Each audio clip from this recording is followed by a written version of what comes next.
Kalau minggu ini kita ketemu lagi dengan keadaan yang sehat, dengan wajah-wajah yang ceria, karena kita mau memuji nama Tuhan. Amin Bapak Ibu. Selamat pagi semua. Selamat pagi, ada yang masih ngantuk. Selamat pagi semua. Bagaimana kabarnya minggu ini? Saya diberkati, kamu diberkati, kita semua diberkati. Memang jemaat Tuhan GBTI Global Community di Antamas diberkati semua. Amin. Mari Bapak Ibu, kita akan persiapkan hati kita. Kita akan persiapkan pagi hari ini, kita akan beribadah, mengucap syukur Tuhan untuk kasih setia Tuhan Yesus, penyertaan-Mu, perlindungan yang sempurna turun atas setiap kami Tuhan. Biarlah pagi hari ini Tuhan, kami jemaat-Mu di tempat ini Tuhan, boleh datang di hadapan-Mu dengan pengucapan syukur Tuhan. Kalau pagi hari ini kami ada di tempat ini Tuhan, itu bentuk dan ucapan syukur kami kepada-Mu Tuhan. Terima kasih Tuhan. Kami mengucap syukur Tuhan untuk keluarga yang baik yang Kau berikan untuk kami, untuk kesehatan yang Kau berikan, untuk orang tua yang baik Tuhan. Terima kasih Tuhan Yesus. Biar pagi hari ini Kau persiapkan setiap kami Tuhan, untuk terus masuk dalam hadirat-Mu Tuhan. Terima kasih Tuhan. Kami pagi hari ini siap untuk memuji, memuliakan nama-Mu. Kami siap beribadah dengan sepenuh hati, tubuh, jiwa, roh kami. Terima kasih Tuhan, terima kasih Roh Kudus. Haleluya, sama-sama katakan amin. Beri kemuliaan buat Tuhan Yesus. Bagi yang sudah siap untuk memuji, untuk datang di hadapan Tuhan, berikan kemuliaan lebih lagi. Terima kasih Tuhan. Kami percaya Tuhan, Engkau begitu baik bagi kami Tuhan Yesus. Terima kasih Tuhan Yesus. Bapa Engkau baik. Bapa Engkau baik. Yes Tuhan Yesus.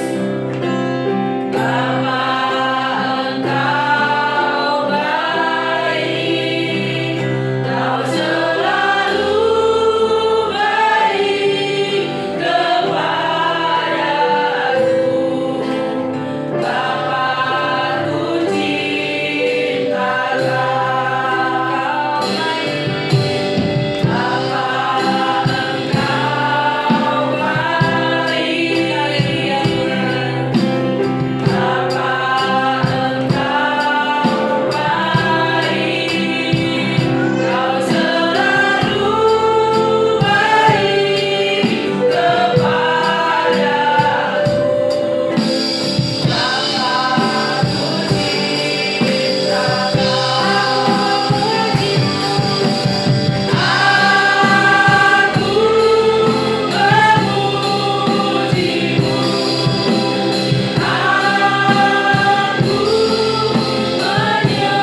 Engkau begitu mengasihi kami Tuhan. Amin, Tuhan. Dari kursi paling belakang sampai ke depan adalah anak-anak kekasih-Mu Tuhan.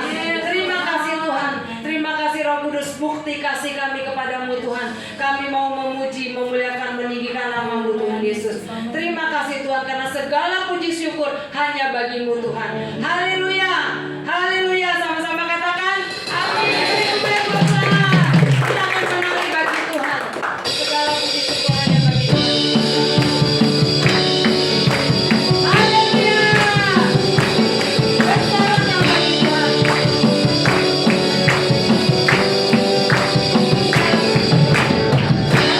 Puji syukur hanya bagi-Mu Tuhan.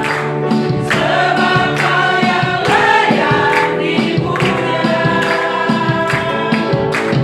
Kami mau bersorak, tinggikan nama-Mu.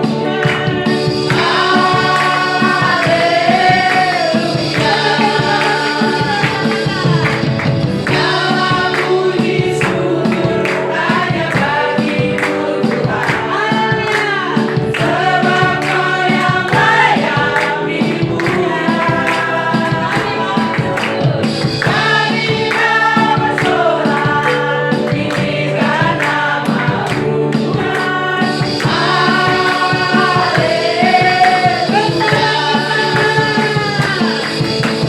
Soraklah, haleluya. Soraklah, haleluya. Haleluya. Soraklah, haleluya. Soraklah, haleluya.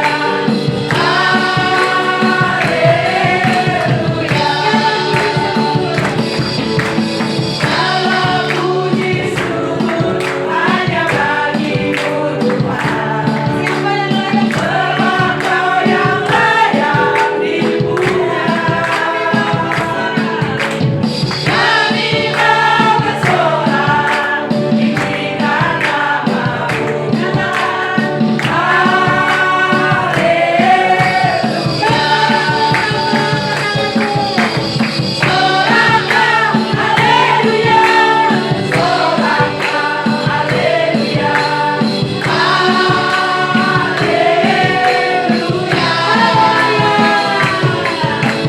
Soraklah, haleluya. Soraklah, haleluya.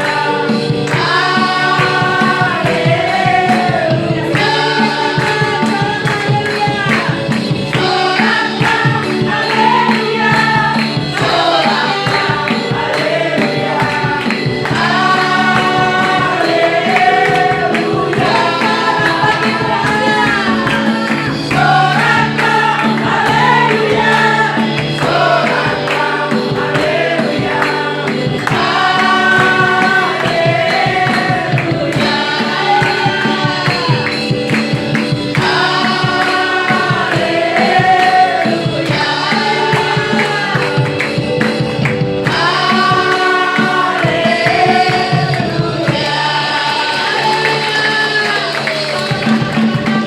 Haleluya. 1, 2, 3.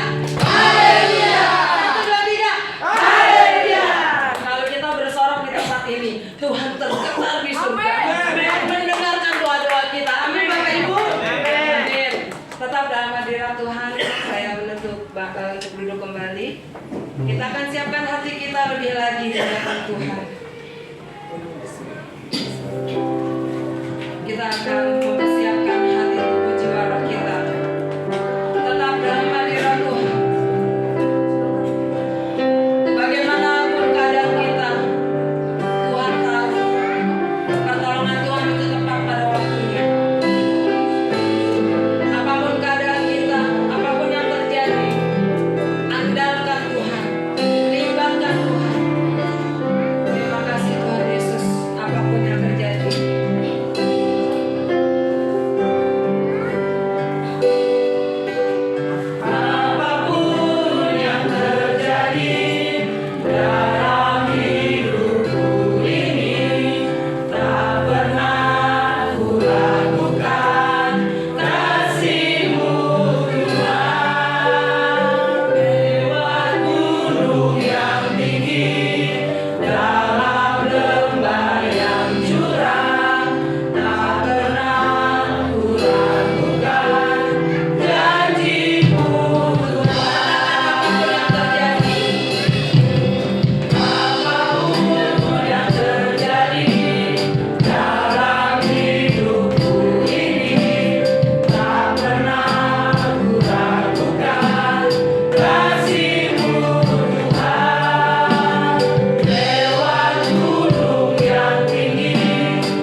apapun keadaan yang terjadi di sekitar kami, biarlah kami tetap mempercayai Tuhan Yesus.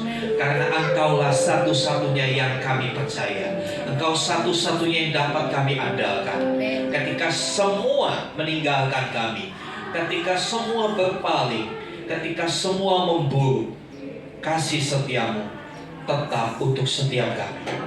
Tuhan, nyatakan isi hatimu lebih lagi, supaya kami mengenal Engkau, supaya perjalanan kami semakin teguh, perjalanan kami terus mengarah kepada kehendak dan rencana. Terima kasih Tuhan. Kami bersyukur, kami boleh bersuka cita pada hari ini.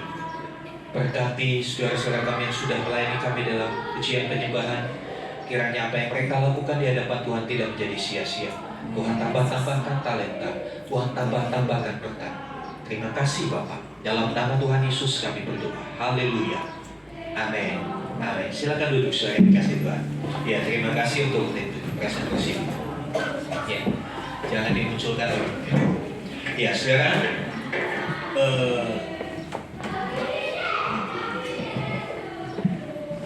Kemarin saudara-saudara kita orang-orang Tionghoa keturunan Chinese yang merayakan Imlek. Kita kadang-kala cuma ikut-ikutan. Kita taunya Imlek apa sih saudara? Apa? Angpau. Iya, karena lu mata duitan sih, jadi angpau dulu yang dipikir. Iya kan, kadang-kala kita itu seperti itu saudara ya. Kita memusuhi orang Cina. Ya, kita benci sama orang Cina. Pekerja Cina datang kita protes. Tapi urusan angpau nomor 1 mau dapat. Buat saya itu nggak fair. Iya saudara. Iya. Iya buat teman-teman ya. Turunan Tionghoa. Ya. Saya ucapkan selamat tahun baru Imlek. Kadang-kala kita ikut-ikutan ngomong gongsi facai. Tahu nggak artinya gongsi facai itu apa? Ada yang tahu? Gongsi facai itu bukan selamat tahun baru, salah. Gongsi ya selamat artinya. Dialek Mandarinnya gongsi. Dialek di Indonesia, rata-rata kaum keturunan Cina di Indonesia itu dari suku Hokkien. Dari suku Hokkien. Suku Hokkien ini dialeknya beda, bukan gongsi tapi Kyonghi. Ya. Cenderungan kita berpikir kalau udah Kyonghi itu passwordnya untuk dapat angpau, ya kan? Kita berpikir kalau udah Kyonghi pasti itu kayak password gitu ya. Itu diucapkan lalu dikasih duit, bukan seperti itu. Gongsi itu artinya selamat, Kyonghi juga artinya selamat. Lalu selamat tahun baru apa?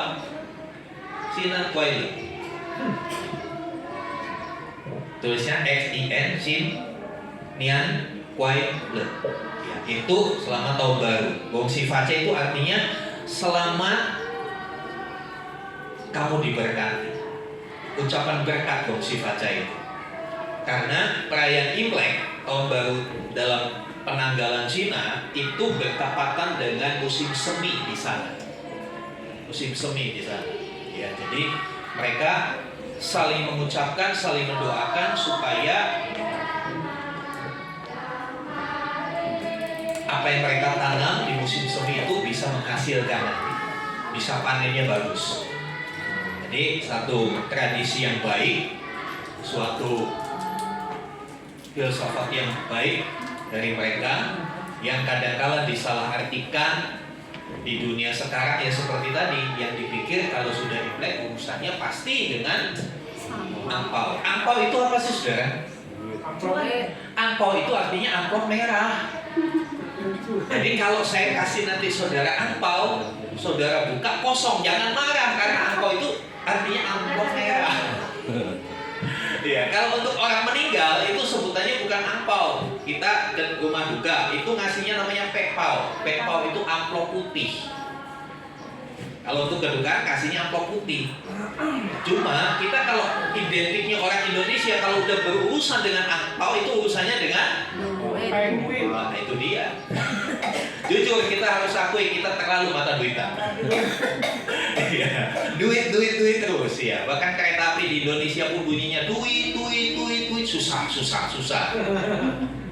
Oke, sekarang ini hanya sekedar introduksi aja, sekedar perkenalan karena momennya momen Imlek, ya kan? Dan kita akan melihat, kita belajar firman Tuhan hari ini. Iya, dalam kehidupan manusia kita tidak pernah tahu apa yang akan terjadi di depan kita. Dalam menjalani tahun-tahun hidup kita nggak tahu. Ya, ini sudah tinggal hitungan hari, tanggal 14 Februari selain hari Valentine, ya. Ya. Hari pemilu, ya. Saya masih ingat dulu waktu saya sekolah ada lagu pemilu yang sekarang jarang dinyanyikan. Tahu ya? Pemilihan umum telah memanggil kita. Iya, generasi yang masih sekolah nggak tahu itu lagu apa. Iya, generasi sekarang lebih kenal lagu Rungkat. Iya, dari zaman kami dulu kalau udah masuk kampanye tuh menjelang hari pencoblosan nyanyinya itu pemilihan umum. Anak-anak SD diajarin nyanyi itu.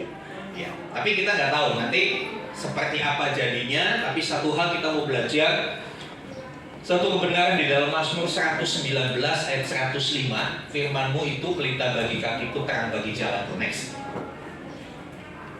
Ya, ini ayatnya kita baca sama-sama, 2, 3.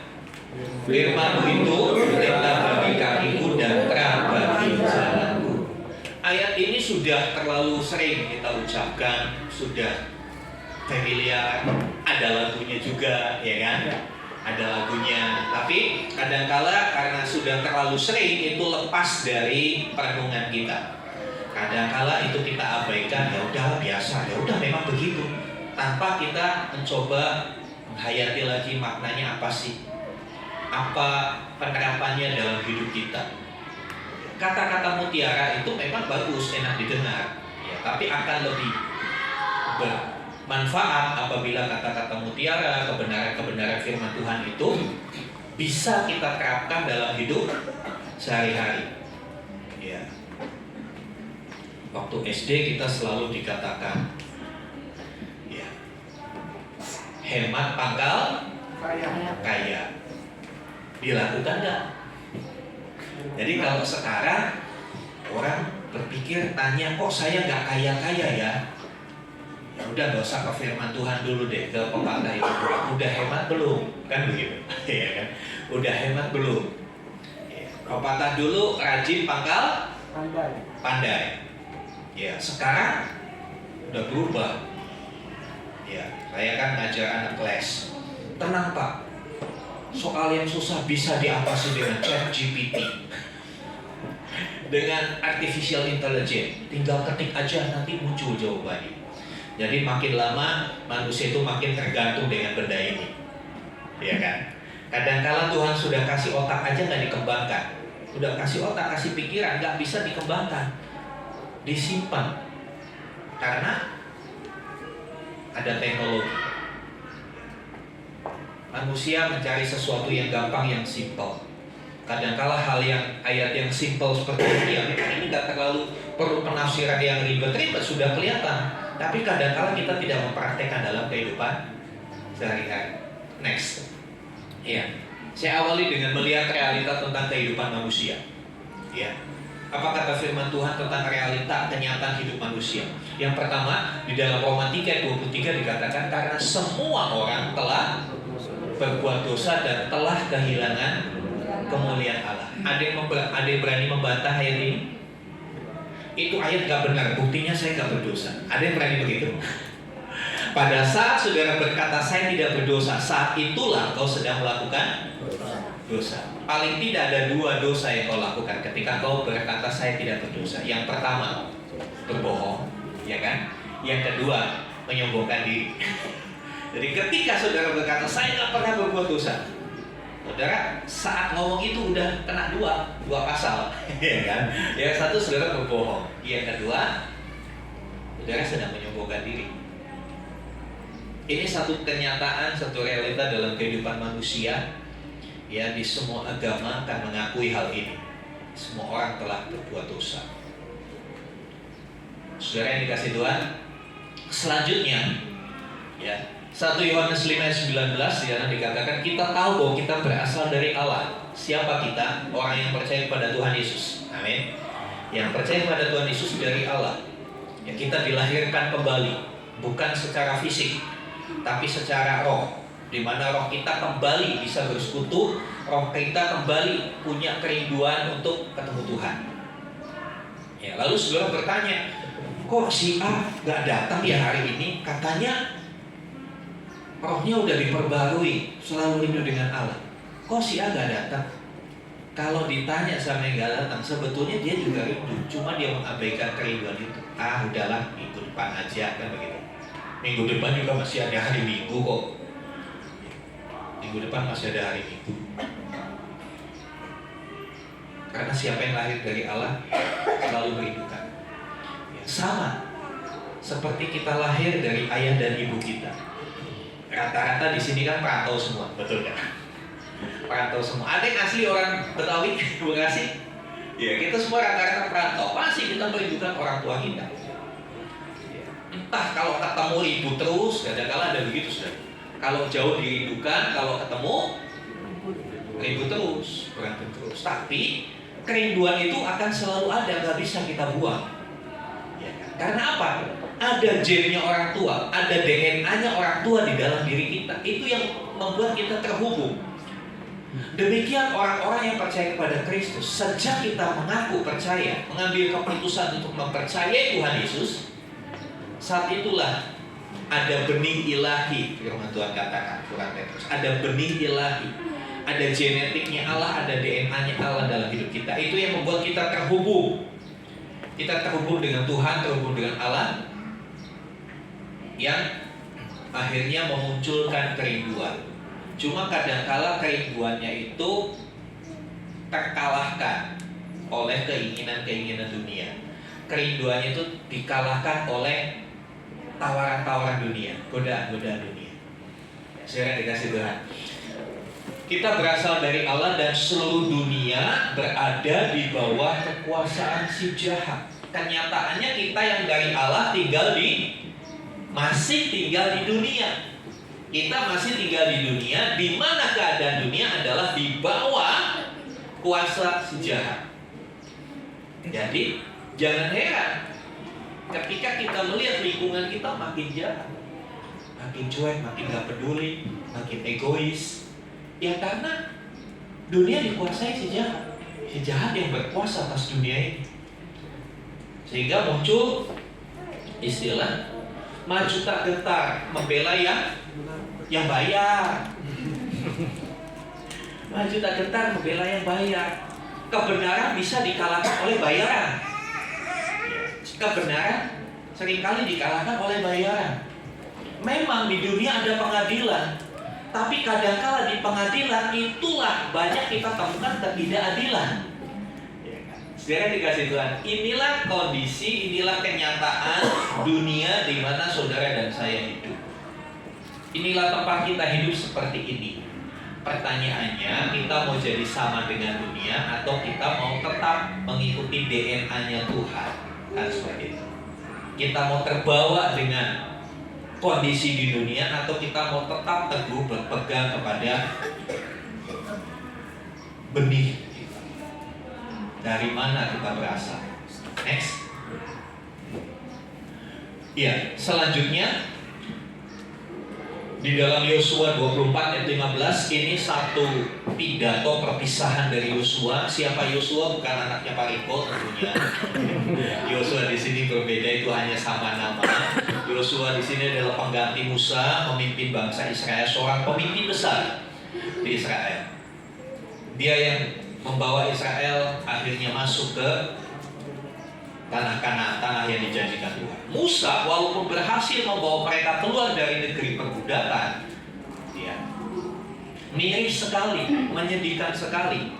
Musa pemimpin besar itu yang penuh dengan dedikasi, penuh dengan kasih kepada bangsanya, pada akhirnya nggak bisa masuk tanah Kanaan, tidak bisa menikmati janji Tuhan. Kenapa? Hanya satu kesalahan kecil.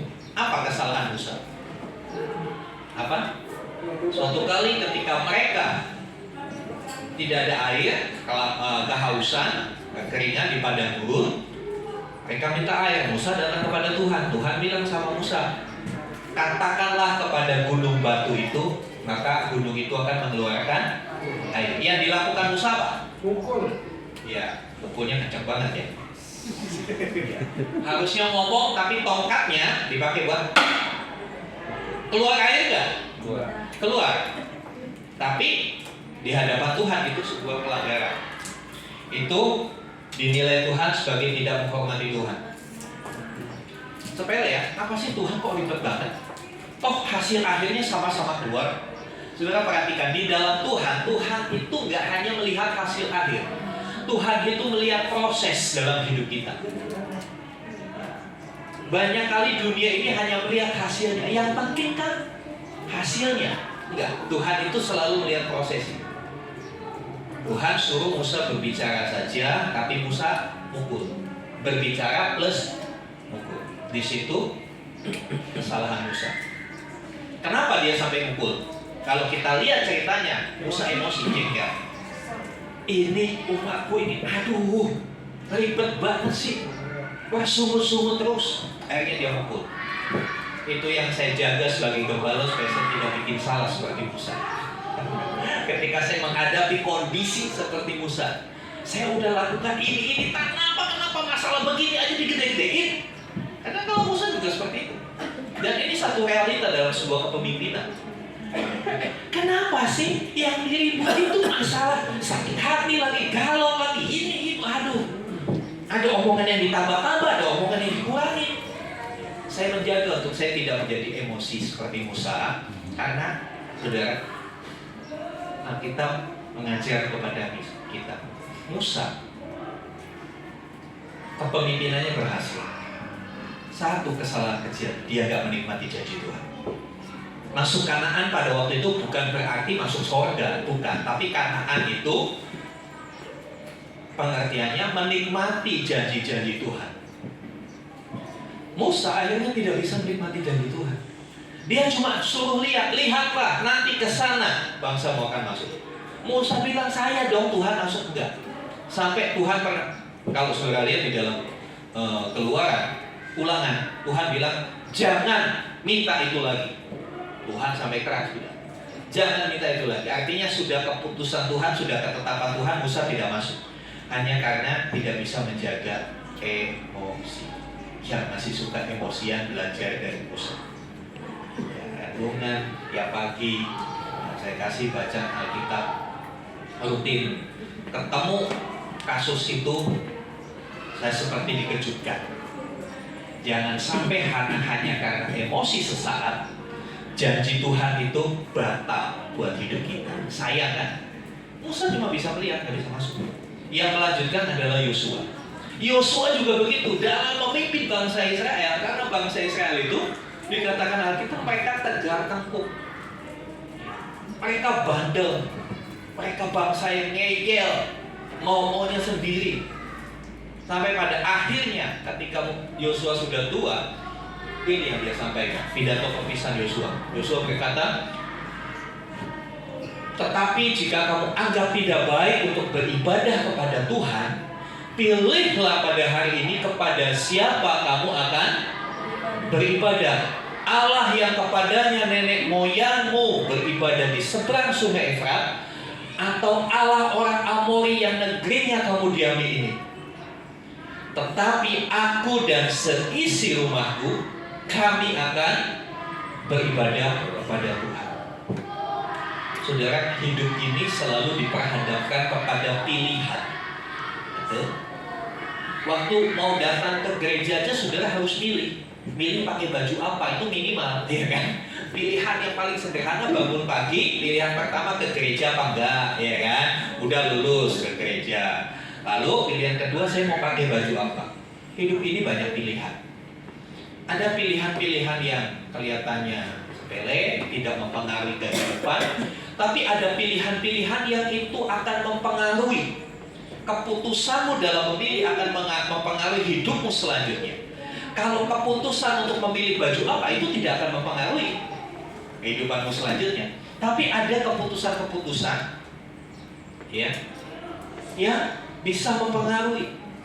Yosua berkata, pilih hari ini kepada siapa kamu mau beribadah? Kepada Allah nenek moyangmu atau kepada Allah orang Amori? Pilih. Tetapi Yosua menyatakan komitmennya, tetapi aku dan seisi lu. Sebagai kepala keluarga, Yosua mengambil satu komitmen, aku dan seisi rumahku kami akan beribadah kepada Tuhan. Saudara, di tengah dunia yang menawarkan berbagai macam hal yang seringkali bertentangan dengan kebenaran firman Tuhan, yang seringkali bertentangan dengan DNA kita diperhadapkan pada pilihan. Kita mau pilih mana? Next. Saudara yang dikasih Tuhan, apakah kita pernah mengalami hal seperti ini? Kelihatan nggak gambar ini? Tolong dimatikan Pak, supaya kelihatan yang bagian 4.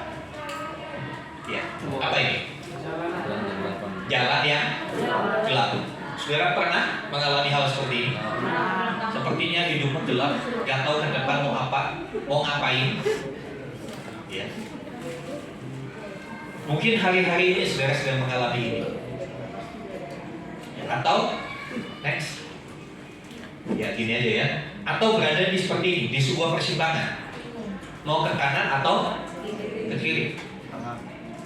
Ya. Diambil nggak ya, gitu kan? Dilakukan nggak ya? Kadang-kala hidup ini kan isinya begitu banyak pilihan. Nah, di tengah kondisi gambar pertama dan gambar kedua next, apa yang kita perlukan? Kita perlukan apa? Tuntunan terang Tuhan. Ketika jalannya gelap, yang sangat diperlukan bukan uang, betul? Coba gambar yang tadi yang gelap itu. Ya, ketika dalam kondisi begini, uangmu gak berguna, betul? Yang diperlukan adalah terang. Minimal handphonemu ada baterainya untuk bisa dihidupi senternya. Apakah dalam kondisi begini saudara perlu emas batangan? Enggak ada. Dalam kondisi begini yang paling diperlukan adalah terang. Gambar yang kedua, dalam kondisi seperti ini yang diperlukan adalah arahan, guidance. Itu ada tanda panahnya, tapi nggak ada tulisannya. Saudara berharap panah itu ada tulisannya kan? Berkat atau kutuk, ya kan? Sukses atau gagal, kita ingin begitu. Tapi kenyataannya dalam hidup kita banyak ketemu yang seperti ini, penunjuk jalan tapi blank, gak ada apa-apa.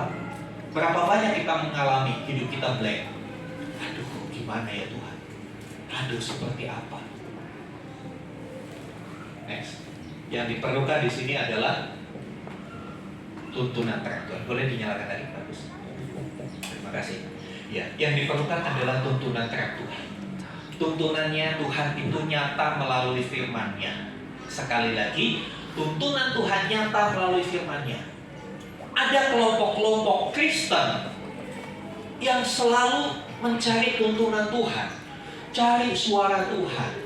Tuhan sudah kasih Alkitab. Mereka mencari, nanti Tuhan ngomong. Dia tunggu ada suara, nanti ada suara lotak. Wah, ini Tuhan ngomong. Padahal kucing lewat. Saudara yang dikasih Tuhan, ada kelompok-kelompok yang seperti itu.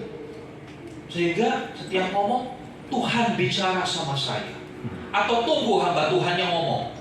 Jadi tiap kali ibadah itu yang ditunggu bukan bacaan firman Tuhan yang ditunggu. Nanti akhirnya nih hamba Tuhannya ngomong apa? Karena pasti hamba Tuhannya ngomong, Tuhan bicara sama saya, saudara harus begini. Saudara, itu bukan zamannya seperti itu. Itu bukan zamannya. Tuhan bisa berbicara audible lewat suara yang telingamu bisa mendengar. Bisa, tapi dalam kondisi tertentu. Tidak setiap kondisi Tuhan bicara seperti itu. Saya pernah ketemu, saya hamba Tuhan, dia ngajar, kalau saudara mau ke gereja, tanya Tuhan dulu pakai baju apa. Jadi sebelum ke gereja doa dulu, makanya ke gerejanya telat, doa dulu, kelamaan belum dapat jawaban. Jadi masih lilitan madu, doa Tuhan pakai baju apa. Saya pastikan Tuhan gak akan suruh pakai baju renang. Saya berkata itu kebablasan. Kelewatan. Untuk masalah pakai baju, Tuhan kan sudah kasih kita pikiran untuk kita mempertimbangkan, pantas gak kalau saya pakai baju sundel bolong ke gereja? Tahu gak sundel bolong? Bukunya bolong. Ya, duduk pasti bawa AC, pulang masuk angin. Kita sudah dikasih hikmat sama Tuhan untuk mempertimbangkan yang baik, yang buruk, yang benar, dan yang salah. Tuntunan yang dimaksud adalah tuntunan melalui kebenaran firman Tuhan. Alkitab, ya, dalam kredonya GBT, dalam pengakuan iman GBT, saudara yang sudah mengisi form pernyataan berjemaat, ada di halaman kedua, ada pengakuan iman GBT. Di situ dikatakan percaya Alkitab perjanjian lama perjanjian baru adalah firman Tuhan. Firman Tuhan ini akan menjadi tuntunan buat kita. Ya, yuk kita baca di dalam Mazmur 119 ayat 98 sampai 100. Tolong Pak Didi. Mazmur 119 ini istimewa. Ini pasal yang terpanjang di Alkitab. Satu pasal panjang banget. Ayatnya sampai 170. Berapa? 170 berapa totalnya? Iya, 176. Tolong tadi dibaca ayat 98 sampai ayat 100. Perintahmu membuat aku lebih bijaksana daripada musuh-musuhku, sebab selama-lamanya itu ada padaku. Aku lebih berakal budi daripada semua pengajarku, sebab peringatan-peringatanmu kurenungkan. Aku lebih mengerti daripada orang-orang tua, sebab aku memegang titah-titahmu. Iya. Mazmur 119 yang panjang banget ini diberi judul bagiannya orang yang hidup menurut firman Tuhan, tentang firman Tuhan. Ya, ditulis oleh Daud, seorang penggembala kambing domba yang akhirnya menjadi raja Israel. Dikatakan di dalam ayat 98, aku lebih bijaksana. Dalam ayat yang ke-99, aku lebih berakal budi. Ayat 100 berkata, aku lebih mengerti, berpengertian. Kenapa bisa seperti itu? Karena dikatakan kesaksiannya dia karena firman Tuhan. Ya, aku lebih berakal budi dari semua pengajarku, sebab peringatan-peringatanku renungkan. Dengan merenungkan firman Tuhan, kita bisa lebih berakal budi, lebih berhikmat. Ya, kemudian, ya, lebih bijaksana karena apa? Sebab selama-lamanya itu ada padaku, kebenaran firman Tuhan ada padaku.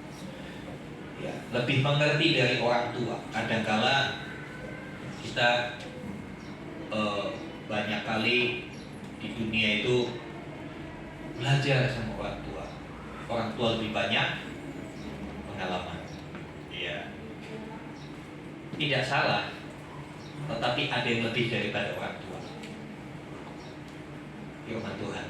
Ya, dengan kita memegang titah-titah Tuhan, kita bisa lebih mengerti dari orang tua. Saudara yang dikasih Tuhan, Raja Daud bisa bersaksi demikian karena dia hidupnya melekat dengan firman. Coba ayat yang ke-97 dibacakan. Silakan bagi ayat 97. Betapa ku cintai Tauratmu, aku merenungkannya sepanjang hari. Ya. Betapa ku cintai Tauratmu, aku merenungkannya sepanjang hari. Luar biasa ya. Dia bukan orang nganggur loh Daud ini. Ketika dia menulis ini, dia sudah dalam posisi sebagai Raja Israel. Saudara pikir raja itu santai-santai? Enggak. Barusan duduk ada orang lapor, Tuanku ini begini-begini, Tuanku begini-begini. Dia harus berpikir, dia harus memutuskan banyak hal. Dia harus mengurusi banyak hal. Ya. Tetapi kesaksiannya berkata, betapa ku cintai Taurat. Ya. Aku merenungkannya sepanjang hari. Kita suruh merenungkan firman Tuhan pagi aja kadang-kala gak dilakukan. Kita alasannya sibuk. Apakah di sini ada yang lebih sibuk dari Raja Daud yang adalah seorang raja? Nah, saudara mungkin raja di rumah tanggamu, ya kan? Raja buat istri dan anak-anakmu, tapi sesibuk itukah kita sampai merenungkan firman Tuhan aja nggak sempat? Kenapa Daud mau merenungkan firman Tuhan sepanjang malam? Karena dia mencintai. Orang mencintai itu selalu memikirkan. Coba ingat lagi waktu saudara, bapak-bapak, ibu-ibu waktu masa pacaran. Sehingga waktu zaman saya sekolah ada lagu. Aku mau makan, ingat kamu. Ya ketawa-ketawa tuh. Aku mau tidur, ingat kamu. Aku lihat sapi. Enggak ya, lihat sapi gak ingat kamu, bahaya kalau lihat sapi. Ya itulah gambaran lagu itu, menggambarkan kalau orang yang lagi jatuh cinta teringat terus, wajahnya terbayang-bayang sampai kadang melihat sapi pun udah seperti nah, saudara yang dikasih itu, kalau kita mencintai firman Tuhan tanpa disuruh itu akan muncul selalu, akan muncul ketika kau lagi kekurangan, ketika tagihan sudah jatuh tempo, sementara saldo mulai menipis, mau kirim aja ATM minta maaf, mohon maaf, saldo tidak mencukupi, mau beli token listrik minta maaf lagi, mohon maaf. Kalau kita mencintai firman Tuhan itu muncul. Jangan kamu khawatir, burung di udara dia pelihara. Ketika kita mencintai firman Tuhan, maka firman Tuhan akan teringat, akan terlintas. Aku akan memenuhi segala keperluan menurut kekayaan dan kemuliaan. Saya sering kali mengalami hal itu, saudara. Saya sering kali. Saya pernah saksikan sama saudara. Awal tahun berat bagi ekonomi keluarga kami. Kenapa? Saya harus bayaran uang kuliah. Jadi kalau saya bertanya, Pak, menurut Bapak zaman Jokowi sama zaman Pak Harto enak mana? Saya akan tegas katakan enak zaman Pak Harto. Kenapa? Masih muda. Zaman Pak Harto saya nggak harus bayar uang kuliah anak-anak.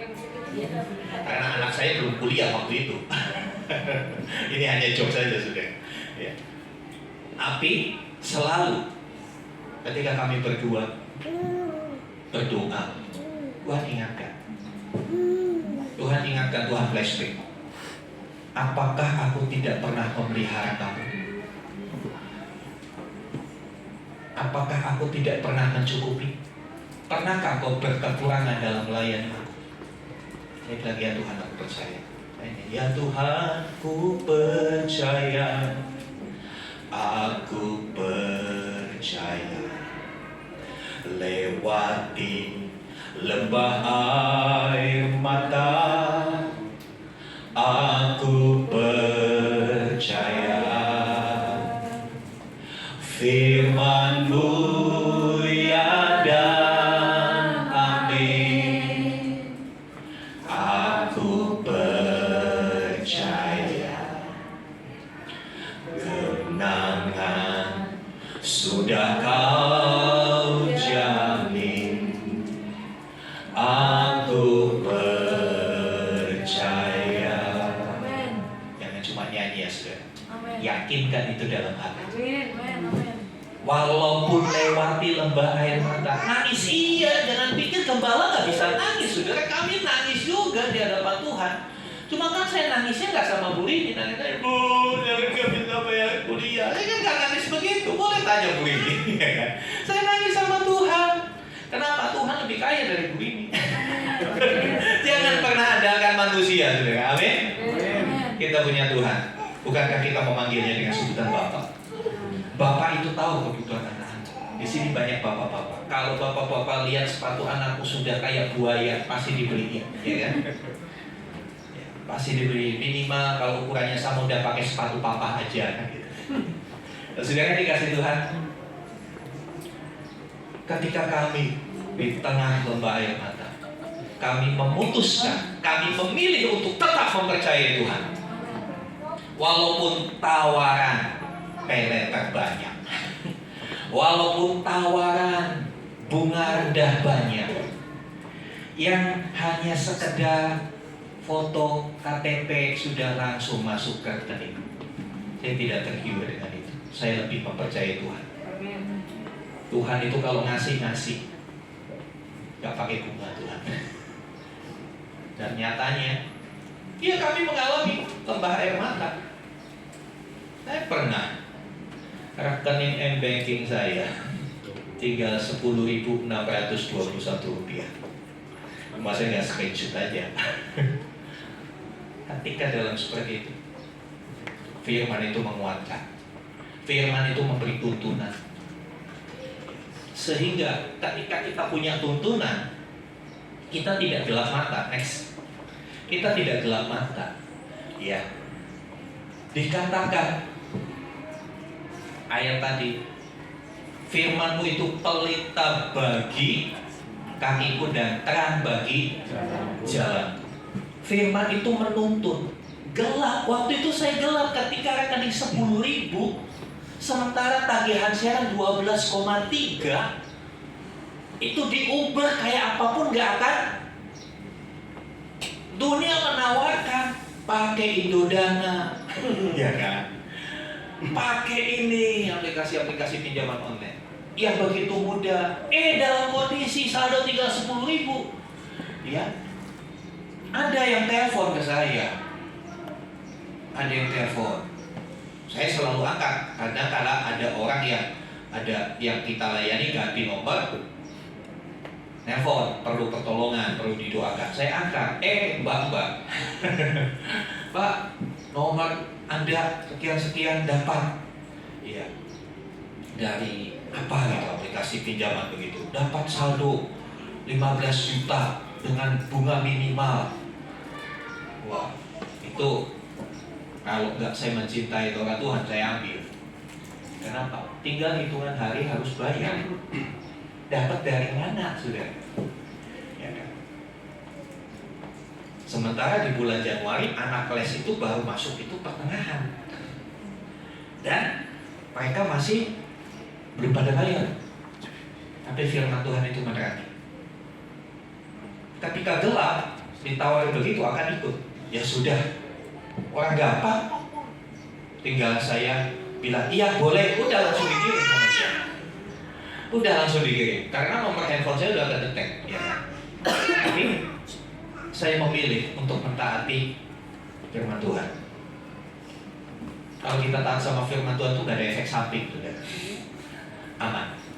Ya. Kalau saya ambil yang tawaran itu kan persis banget, 10.000 ada tawaran. Kadang-kadang pikiran kita kan, ya ini pasti dari Tuhan. Ya kan? Ini pasti dari Tuhan. Saya tidak mau. Saya tetap cari yang Tuhan mau. Dan benar, Tuhan berikan dahsyat. Bahkan bukan hanya 1 semester, bisa buat 2-3 semester. Dan saya komitmen sama Tuhan, uang itu gak kami pakai buat apa-apa. Uang itu masuk ke dana pendidikan. Kadang-kadang kan kita begitu, kita berdoa untuk A, Tuhan kasih kita pakai buat B. Ayo, siapa yang suka begitu? Kita minta sama Tuhan, Tuhan, saya belum bayar cicilan rumah, begitu dikasih, dipakai buat jalan-jalan. Berikutnya ya gak kebayar juga. Kadang-kadang salah kita begitu, saudara. Kadang-kadang salah kita begitu. Kita minta apa sama Tuhan, kita harus konsekuen dengan apa yang kita minta. Tuhan gak suka kalau kita mengalihkan kepada yang lain. Itu adalah penyimpangan. Itu adalah penyimpangan. Kita minta buat dia. Kami selalu begitu dalam keluarga. Mah mau minta buat apa? Ada kali istri saya, Pak, saya pengen jalan-jalan. Ya sudah, kita berdoa minta duit buat jalan-jalan. Kan begitu. Ngomong aja. Boleh gak minta duit buat jalan-jalan sama Tuhan? Buat healing? Boleh, dia bapak kita kok. Pak, bagi dong buat jalan-jalan, gak punya duit. Imleknya belum, ada yang transfer angpau ke saya. Bisa pakai kami sama saudara-saudara kemarin ke Puncak untuk beli bahan makanan di Puncak. Iya, dari duit angpau itu, saudara. Tuhan itu caranya seperti itu. Cuma kitanya kadang-kadang gak komitmen. Minta buat pendidikan, diberi buat dikasih sama Tuhan buat pendidikan, dipakai ganti handphone. Minta lagi kagak dikasih sama Tuhan, saudara. Emang saudara Tuhan nggak tahu? Saudara pikir Tuhan nggak tahu kalau duit itu dipakai buat apa? Tuhan tahu. Kita harus menjadi pribadi yang bertanggung jawab. Minta apa, pakai untuk apa yang kita minta. Ya. Daud, ya kita lihat di sini ya. Firman Tuhan itu bagiku. Bagi Daud, firman Tuhan adalah penuntun hidupnya. Dia tidak menggunakan pelita untuk menyoroti hidup orang lain, tetapi dirinya sendiri. Ia bersumpah akan menepati firman Tuhan dan berpegang pada hukumnya yang adil. Dia tidak melupakan Taurat Tuhan. Perhatikan, ayat itu, firman-Mu itu pelita bagiku. Firman-Mu itu pelita bagi kakiku dan terang bagi jalanku. Sepertinya egois, semua ku. Ya karena memang kita sadar kita perlu itu. Tapi kadang-kala banyak orang yang pakai firman Tuhan bukan untuk menerangi hidupnya dulu, tapi untuk nyorot orang lain. Tuh, kamu begitu kan? Tuh, kamu salah begitu kan? Mari kita mau belajar dari ayat ini. Firman itu bagiku. Amin. Teguran firman Tuhan itu bukan bagi kamu, bagiku. Ketika saudara dapat firman Tuhan yang keras, terima itu sebagai didikan Tuhan. Jangan berkata itu bukan buat saya, itu buat si anu, no, itu. Kadang-kala kita seperti itu. Makanya kita kadang-kala salah jalan karena kita nggak mau pegang pelita itu buat kita,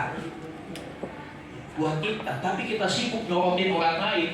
Ketika kita sibuk nyorotin orang lain dalam kondisi gelap, kita yang masuk lubang, saudara. Ya. Sayangnya sebagian orang Kristen justru berbuat sebaliknya. Mereka menggunakan firman Tuhan untuk nyorot kehidupan orang lain. Ya. Saat hamba Tuhan berkhotbah dengan keras tentang dosa, mereka merasa khotbah itu cocok buat si A yang degil atau buat si B yang mata duitan. Kita begitu cepat menuding orang dan harus bertobat ya, saat dibukakan ayat tadi. Banyak kali kita kan seperti itu. Ketika ada firman Tuhan, wah ini cocoknya buat si ini cocoknya buat si ini. Mari kita mau berkata, firman Tuhan cocok bagiku. Amin. Amin. Teguran itu buat aku. Teguran itu untuk aku. Ya. Kalau situasi gelap, saya kasih ya. Kalau situasi gelap, saya bawa senter. Lalu senter ini saya pakai buat nyorotin orang lain. Saya nggak lihat jalan saya. Apa yang terjadi? Jatuh. Saya yang Jatuh. harusnya senter itu kita pakai buat lihat jalan kita dulu. Ketika kita lihat jalan kita bisa lihat, ikutin saya yuk, ikutin saya, di sini aman, di sini aman. Tapi kita sibuk ngusir orang lain, sibuk lihat salahnya orang lain, salah, jangan situ, salah. Sementara kita lagi depannya jurang. Saudara, kita mari mau sadar. Ketika saya renungkan ayat ini, ini juga berlaku buat saya. Lebih lagi, saya mempersiapkan firman Tuhan bukan untuk nembak saudara. Saya mempersiapkan firman Tuhan karena saya lebih dulu ngalami. Kalau kita sudah tahu jalan itu, kita tahu ini jalan aman, kita bisa tolong orang lain supaya ikut kita. Jadi gunakan dulu firman itu untuk hidupmu. Gunakan dulu pelita itu untuk menerangi jalanmu. Setelah kau diterangi, maka orang akan lihat, dia lewat situ. Ya kan, kalau kita bawa senter di kegelapan, orang yang di belakang kan tahu, dia situ, aman tuh jalannya. Dia akan ngikutin kita. Jangan dikasih Tuhan. Mari kita mau belajar jadi bijaksana. Ya, next. Ya, dikatakan pelita bagi kakiku, memberikan pengertian bahwa kita akan tahu dan dapat melihat dengan jelas jalan kehidupan kita. Pelita itu memang gak gede. Pelita itu gak gede, kecil. Pelita itu bukan lampu stadion yang menyorot dekoran. Pelita itu kecil, tapi itu berguna. Walaupun kecil, dia bisa melihat, menunjukkan kepada kita mana yang aman, mana yang berbahaya. Ya. Sehingga kita dapat membedakan mana jalan yang rata dan yang membawa kita pada tujuan dan kebaikan, serta mana jalan yang penuh batu yang membawa kita kepada kecelakaan dan keluar dari tujuan kita. Utamanya dalam sebuah perjalanan, kita harus tahu yang pertama tujuannya benar apa salah. Betul kan? Ya, tujuannya benar apa salah. Yang kedua, jalannya rata apa berbatu atau berlubang. Kita sampai tidak tersesat dan kita aman. Sehingga perjalanan hidup kita di dunia sampai kepada tujuan. Dan selama kita di dunia kita aman. Kita tidak terjatuh dalam lubang, tidak terantuk pada batu. Kita perlu pelita. Selanjutnya, pelita bagi kakiku dan terang bagi jalanku. Memberikan pengertian bahwa kita mempunyai dan menerapkan firman Tuhan dalam jalan hidup kita, maka sesungguhnya kita akan mempunyai panduan dalam melangkahkan kaki kehidupan kita, sehingga kita tahu dengan pasti kemana harus melangkah. Ini penting. Kita harus tahu tujuan kita mau kemana. Jadi renungkan kemana tujuan hidup. Apakah hanya sekedar sukses?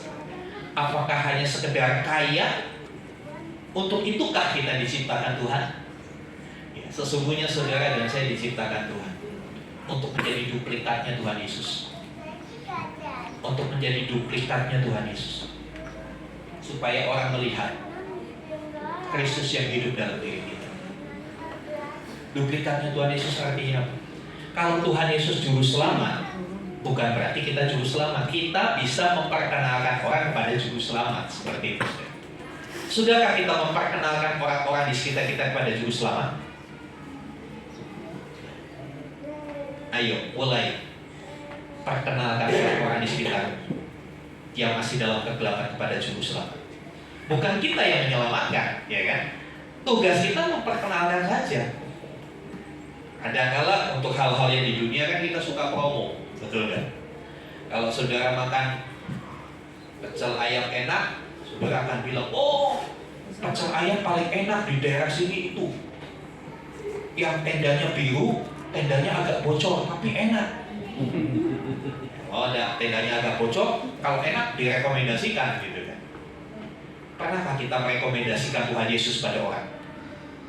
Sesungguhnya juru selamat sejati itu Tuhan Yesus. Di dalam Tuhan Yesus yang ada pasti, gak ada mudah-mudahan, gak ada semoga. Pernah gak kita cerita itu? Itu bisa kita lakukan kalau kita sudah pegang pelita, kalau kita sudah punya terang. Kita tahu. Sama seperti kalau sudah pergi ke satu tempat, rombongan, seperti kemarin kita rombongan di pelayan-pelayan Tuhan berbujang. Lewat sini, saling kontak kan? Lewat sini, beloknya kanan ya, beloknya kanan. Gitu kan? Nanti jalannya agak liku gini-gini. Kita akan kasih guidance. Tapi kita harus tahu dulu, jangan sampai kita bingung kasih guidance ke orang, sama-sama tersesat. Kita yakin dulu kita punya terang. Kita hidup dalam firman, kita melangkah, kita tahu tujuan kita mau kemana. Dalam perjalanan kita aman, barusan kita cerita sama orang. Kalau kita belum yakin akan jalanmu, jangan cerita sama orang. Nanti saudara bukannya akan jadi penyelamat, saudara justru akan menyesatkan orang. Saudara yang dikasih Tuhan, firman Tuhan membuat hidup kita itu tidak salah arah, tidak tersesat. Arahnya jelas mau kemana. Walaupun dalam perjalanan begitu banyak godaan. Istilahnya godaan itu gini, belok sini aja, lewat jalan sini aja, kan begitu. Kalau mau kaya, korupsi aja, cepat. Gak ada yang tahu, korupsi itu kan hal yang biasa. Makanya seringkali saya katakan, jangan kita membiasakan, jangan kita membenarkan yang biasa, tapi biasakanlah melakukan yang benar. Saudara dikasih Tuhan, ya, inilah peran penting firman Tuhan dalam hidup kita, memberikan arah supaya kita tidak tersesat, menerangi langkah-langkah kita. Langkah-langkah kita berbicara tentang hari-hari hidup kita. Oleh sebab itu setiap pagi saya selalu berikan guidance firman Tuhan untuk kita bisa lewati day by day, hari demi hari. Ya, ini pelita. Orang ini bawa pelita. Yang terang di mana, saudara? Sekitar dia kan? Sekitar dia, di depan dia terang. Sehingga ketika di depan dia terang, dia tahu ketika melangkah dia aman, nggak terjeblos. Dia tahu ada ular kah? Ya kan? Atau ada kalajengking di bawah karena ada pelita. Ya, next. Di sini perlu komitmen. Dalam ayat yang 106, tolong dibacakan Mazmur 119 ayat 106. Baca aja di sini. Kita baca sama-sama. 2, 3. Aku telah bersumpah dan aku akan menepatinya untuk berpegang pada hukum-hukum Dia. Ini Daud bilang, aku bersumpah dan aku akan menepatinya. Berapa banyak kita bersumpah tapi kita mengingkari? Biasanya kalau masih awal tahun, ya pas tanggal 31 tutup tahun, banyak tuh janjinya. Banyak janjinya. Saya mau ini, saya mau ini, saya mau begini, saya mau begini. Mumpung belum kelewat lama, saya hanya mengingatkan. Sudah dilakukan belum yang saudara janjikan di awal tahun? Gak usah dijawab sini. Jawab di hati. Sudah dilakukan belum tuh yang kemarin? Yang dulu janji, saya gak akan rokok lagi, saya akan begini, saya akan bayar perpuluhan, saya mau begini. Sudah dilakukan belum? Mumpung belum kejauhan. Kalau kejauhan kan dendanya banyak, saudara. ya kan? Kalau cicilan telatnya kejauhan, dendanya makin besar. Ini mumpung masih dekat, saudara. Saya cuma mau ingatkan, saudara kita berkata, aku menepatinya. Ya, Daud, dia memiliki satu komitmen. Next. Ya, kata bersumpah dalam Kamus Besar Bahasa Indonesia itu punya 3 arti. Yang pertama, pernyataan yang diucapkan secara resmi, ya, dengan bersaksi kepada Tuhan atau kepada sesuatu yang dianggap suci, ya, untuk menguatkan kebenaran dan kesungguhannya. Kemudian pengertian kedua, pernyataan disertai tekad. Ada kata tekad di situ untuk melakukan sesuatu, untuk menguatkan kebenarannya atau berani menderita sesuatu kalau pernyataan itu tidak benar. Yang ketiga, sumpah itu punya arti janji atau ikrar yang teguh akan menunaikan sesuatu. Daud bersumpah. Daud menyatakan tekadnya dengan penuh kesungguhan di hadapan Tuhan, dan dia tanggung resikonya. Berani menderita kalau tidak dilakukan. Berani terima resiko. Sumpah itu selalu punya resiko. Ya kan, sumpah selalu punya resiko. Oleh sebab itu Tuhan bilang jangan kau bersumpah. Tapi pengertian ayat ini bukan sumpah yang dilarang, tapi ini menunjukkan satu tekad yang kuat dari Daud. Satu komitmen. Komitmen sendiri itu artinya suatu perjanjian, keterikatan untuk melakukan sesuatu. Ketika saudara komitmen untuk berpegang kepada firman Tuhan, maka saudara terikat dengan firman Tuhan itu. Apapun kondisinya harus dilakukan. Apapun keadaan kita terikat dengan kebenaran firman Tuhan. Next. Iya. Beberapa catatan mengenai Daud. Ya. Di 1 Raja-Raja 11 ayat 6, 1 Raja-Raja 15 ayat 11, 2 Raja-Raja 14 ayat 3, ya, 2 Raja-Raja 18 ayat 3, dan masih banyak ayat-ayat yang seperti ini. Intinya begini, selalu dikatakan seperti Daud. Ketika ada seorang raja melakukan hal yang benar, Raja A melakukan hal yang benar seperti Daud bapa leluhurnya. Raja B melakukan yang benar seperti Daud bapa leluhurnya. Kalau ada raja yang jahat, selalu dikasih tambahan kata begini, Raja B tidak melakukan, tidak benar, hidup tidak benar di hadapan Tuhan. Tidak seperti Daud. Tidak seperti Daud, ya. Kata-kata seperti Daud dan tidak seperti Daud itu menunjukkan Daud menjadi satu ukuran, menjadi satu standar bagi raja-raja Israel selanjutnya. Sudahkah hidup kita bisa jadi standar buat anak cucu kita?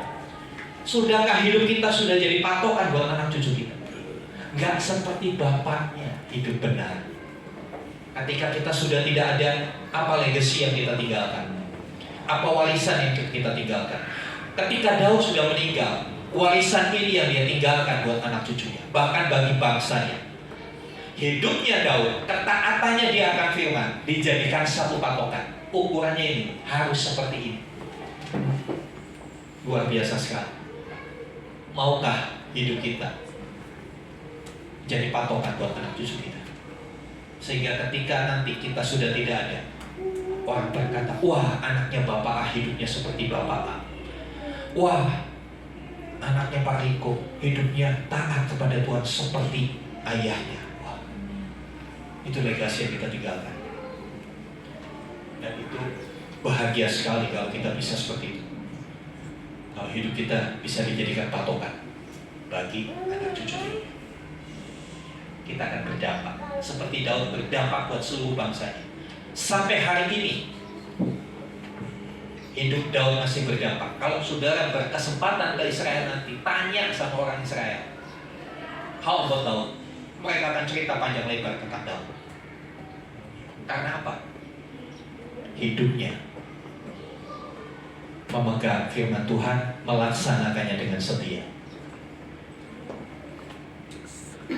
Ya, walaupun kita tidak menampik, Alkitab itu jujur, saudara. Alkitab ini buku paling jujur sedunia. Kenapa?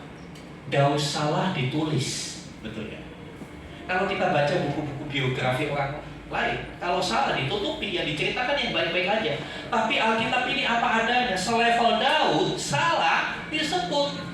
Dia berzina dengan istri Uria, dengan Bathsheba. Lalu dia bunuh suami perempuan itu. Alkitab tulis. Tapi kenapa Daud menjadi standar? Lihat sisi pertobatannya. Kita memang salah. Saya selalu katakan, Tuhan selalu punya ruang untuk kita berbalik dari kesalahan kita. Tuhan selalu berikan kesempatan untuk kita bertobat dari setiap kesalahan kita. Kita gunakan atau tidak? Daud menggunakan kesempatan itu. Ketika dia ditegur, dia berdoa. Dia berdosa, dia ditegur, dia minta ampun sama Tuhan, dan dia stop, tidak melakukannya lagi. Dia tidak melakukannya lagi. Itulah yang dibuat. Memang Daud bukan orang yang sempurna, tapi hidupnya dipakai patokan. Kenapa? Dia hidup berdasarkan kebenaran firman Tuhan. Firman Tuhan itu menyempurnakan hidup kita. Firman Tuhan itu membersihkan kita. Firman Tuhan itu menyempurnakan kita. Walaupun faktanya memang kita tidak sempurna, tapi selalu ada kesempatan untuk kita dipulihkan, kesempatan untuk kita diperbaiki dari setiap apa yang salah. Next. Ya, kesimpulannya, biarlah ini saudara jawab dalam hatimu kepada Tuhan. Saudara nggak perlu jawab sama saya, karena saya bukan hakim bagi saudara. Tuhanlah hakim saudara dan hakim saya. Ya, maukah Anda bertekad untuk berpegang dan melakukan semua firman Tuhan?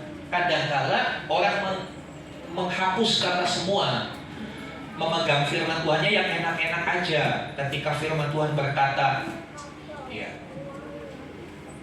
berdoalah dan berjagalah, nggak mau. Tapi ketika firman Tuhan berkata, aku akan memberkati engkau, amin. Aku akan menyertai engkau, amin. Ketika sifatnya perintah, kita tidak lakukan. Daud tidak seperti itu. Semua firman Tuhan kita pegang, jadikan itu patokan pedoman hidup kita yang mengarahkan hidup kita. Ya, dalam keseharian kita, dalam setiap hari.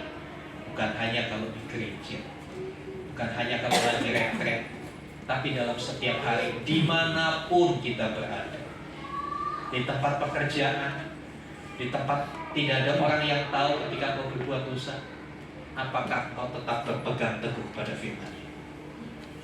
Sekali lagi, seperti Yosua, izinkan saya berkata, sebab itu pilihlah pada hari ini pada siapa kau mau beribadah. Pilihlah pada hari ini apa yang kau mau pegang. Tetapi saya dan seisi keluarga saya akan berpegang pada firman Tuhan. Amin. Mari sama-sama bangkit berdiri.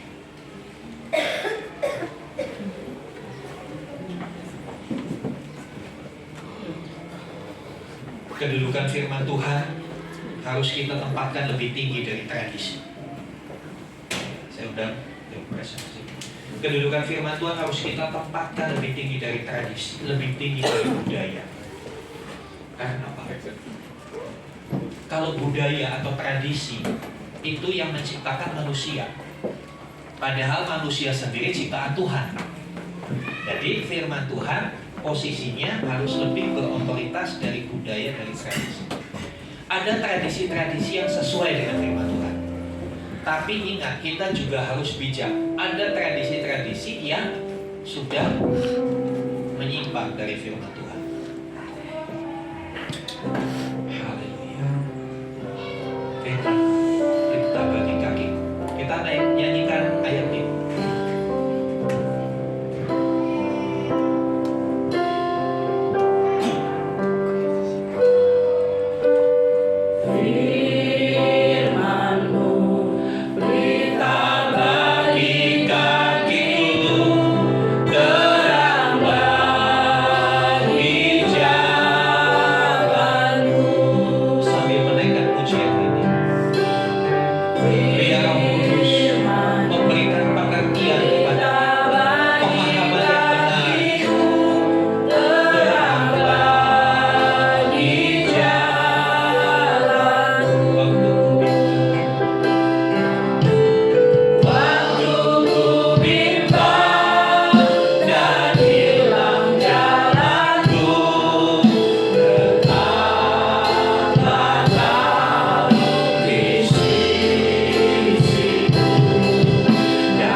Daud adalah seorang yang benar-benar terikat dengan firman-Nya. Di awal kitab Mazmur, dia menulis, berbahagialah orang yang tidak berjalan menurut nasihat orang fasik, yang tidak berdiri di jalan orang berdosa, dan yang tidak duduk dalam kumpulan pencemooh. Tetapi yang kesukaannya ialah Taurat Tuhan, dan dia merenungkan Taurat itu siang dan malam. Ia seperti pohon yang ditanam di tepi aliran air, yang menghasilkan buahnya pada musimnya, dan yang tidak layu daunnya. Apa saja yang diperbuatnya berhasil. Kita ingin semua yang kita perbuat berhasil. Kita Kita ingin semua pekerjaan usaha kita berhasil, tetapi kita lupa bahwa untuk menjadi berhasil kita harus menyukai dan merenungkan firman Tuhan siang dan malam.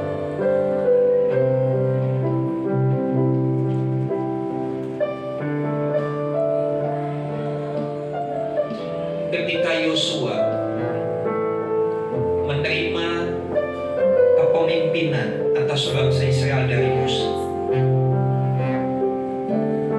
Tuhan berpesan kepada dia, janganlah kau lupa memperkatakan kitab Taurat ini, tetapi renungkanlah itu siang dan malam, bukan kalau sempat, supaya engkau bertindak hati-hati sesuai dengan segala yang tertulis di dalamnya. Sebab dengan demikian perjalananmu akan berhasil dan engkau akan beruntung. Kembali Tuhan nyatakan, orang yang merenungkan firman Tuhan siang dan malam, orang yang bertindak hati-hati sesuai firman Tuhan, akan dibuatnya berhasil. Bukan hanya berhasil, beruntung. Bahasa sekarangnya hoki. Hoki itu tidak didapat dari mana-mana. Hoki itu ternyata kalau kita merenungkan firman Tuhan, kalau kita melakukan firman Tuhan, ada keberuntungan. Sebetulnya itulah yang Tuhan kerjakan buat hidup setiap kita. Dia rindu saudara dan saya berhasil dan beruntung. Oleh sebab itu, jangan bikin jalan sendiri. Jangan ikuti jalan dunia. Ikuti tuntunan Tuhan.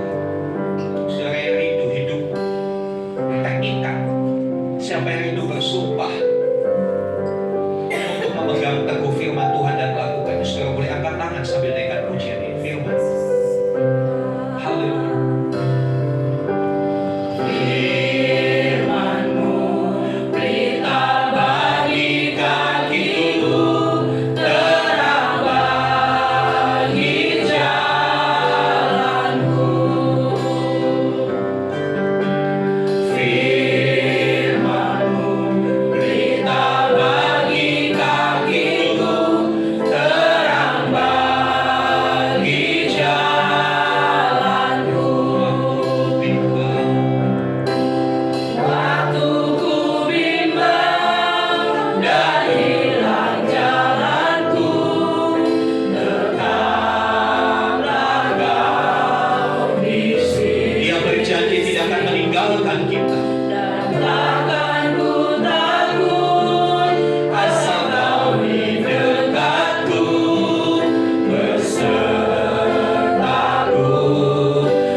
Kuatkan mereka, ikat mereka dengan cinta kepada firman Tuhan.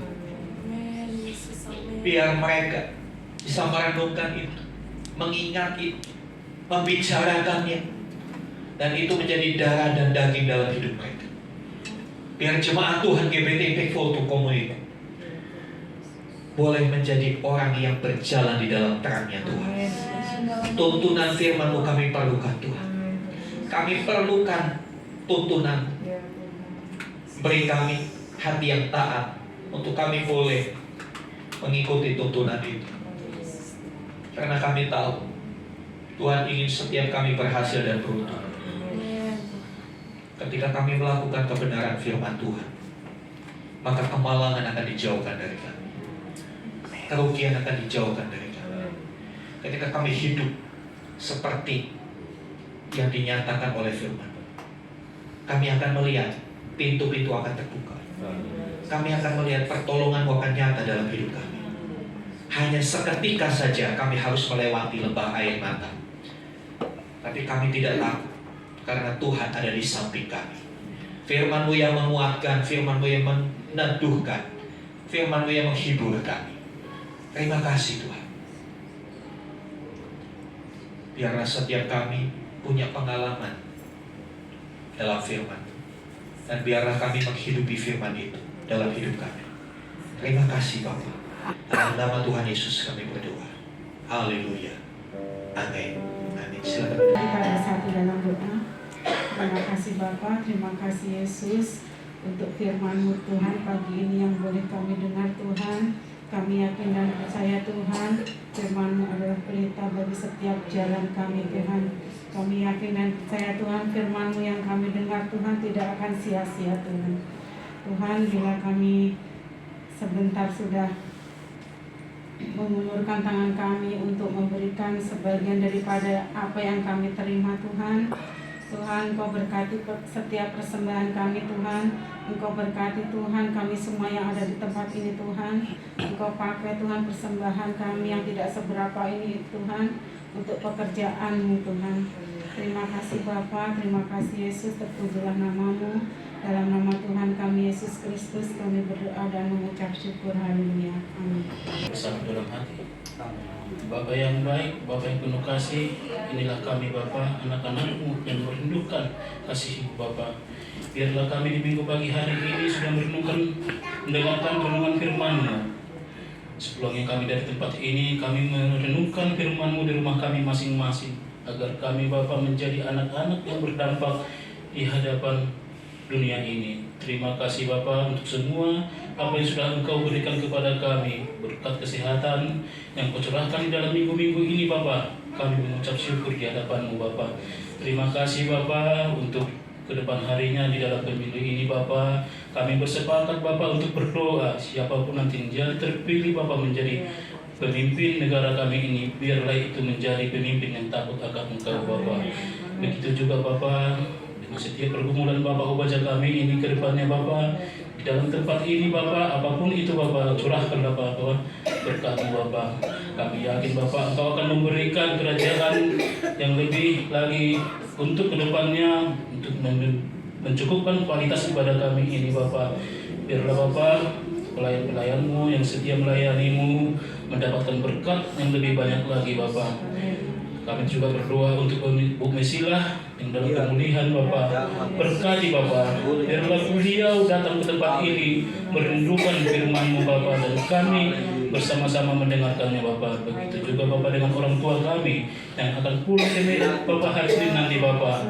Apapun kendaraannya, apapun pesawat yang ditumpangi orang tua kami ini Bapa, kami serahkan ke dalam tangan-Mu Bapa. Berkati Bapa setiap pemilik rokok ini Bapa. Kami boleh diizinkan beribadah di tempat ini Bapa. Itu semua karena kasih-Mu Bapa. Berkati juga Bapa ketua RT RW setempat dan sekelilingnya ini Bapa. Engkau telah memberikan kenyamanan dan kedamaian buat kami Bapa. Terima kasih Bapa. Kami akan pulang dari tempat ini Tuhan Bapa. Kami rindu membawa berkat daripada Hamba-Mu. Mari saudara yang dikasih Tuhan, arahkan hatimu kepada Tuhan dan angkatlah tangan. Sekarang saudara-saudaraku, terimalah rahmat anugerah dari Bapa di surga, di dalam kasih dan karya Tuhan Yesus Kristus, bersama-sama persekutuan Roh Kudus, pengurapannya nyata atas hidup kita. Terimalah berkat-berkat jasmani, terlebih lagi berkat rohani, dan jadilah berkat dimanapun Tuhan menempatkan kita. Karena itu, pergilah, jadikanlah semua bangsa murid. Baptislah mereka dalam nama Bapa dan Anak dan Roh Kudus, dan ajarlah mereka melakukan segala sesuatu yang telah Kuperintahkan kepadamu. Dan ketahuilah Aku menyertai kamu sekalian sampai kepada akhir zaman. Demikianlah Tuhan Yesus akan datang kembali, menjemput saudara dan saya, membawa kita masuk ke tempat yang telah Dia sediakan, supaya di mana Tuhan Yesus berada, kita pun boleh berada bersama-sama dengan Dia. Kami terima semua berkat Tuhan di dalam nama Tuhan Yesus Kristus. Haleluya. Amin.